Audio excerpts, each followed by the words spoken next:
என்னுடைய ஜனத்திற்காக 3 நாள் திறப்பிலிருந்து வெற்றி பெற்று தந்தவள் நான். நான் யாருன்னு சொல்லுங்க பார்க்கலாம். கண்டுபிடிச்சிட்டிங்களா? நான் தான் எஸ்தர் ராணி. என்னுடைய ஒன்று விட்ட மாமா தான் மொர்தகாய். நான் சின்ன பிள்ளையா இருக்கும் போது அவரு தான் என்னை எடுத்து வளர்த்தாரு. இந்தியாவில் இருந்து எத்தோப்பியா வரைக்கும் அரசாண்ட அகஸ்வேரு ராஜா இருந்தாரு. அந்த ராஜாக்கு ராணியா நான் தேர்ந்தெடுக்கப்பட்டிருந்தேன்.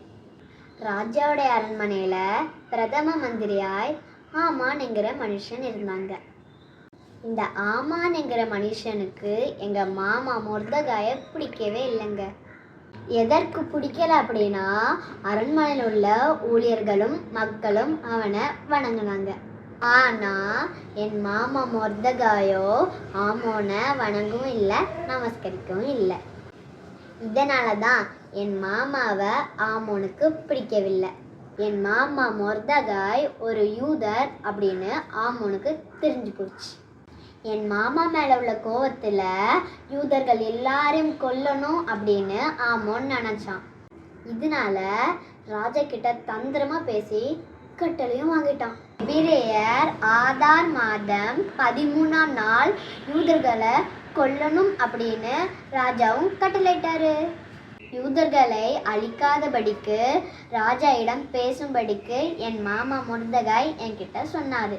ராஜா கிட்ட போய் பேசலாம், ஆனா ராஜா கூப்பிடாம யாராவது அரண்மனைக்குள்ள போனாங்கன்னா அவங்கள கொண்டு போட்டுருவாங்க. நான் என்ன பண்ணினேன்னு தெரியுமா?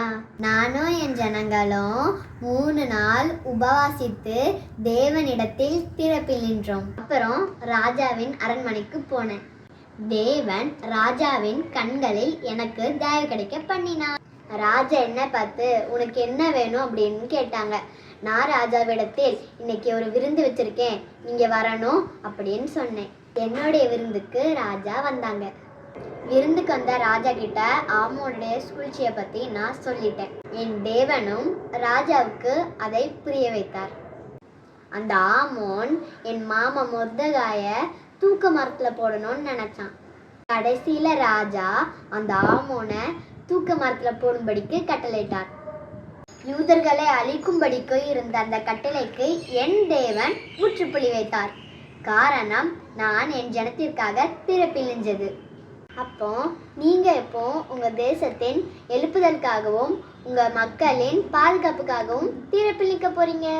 நீங்களும் ஒரு எஸ்தராய் சீக்கிரம் எழும்பி வாங்க. ஆமேன்.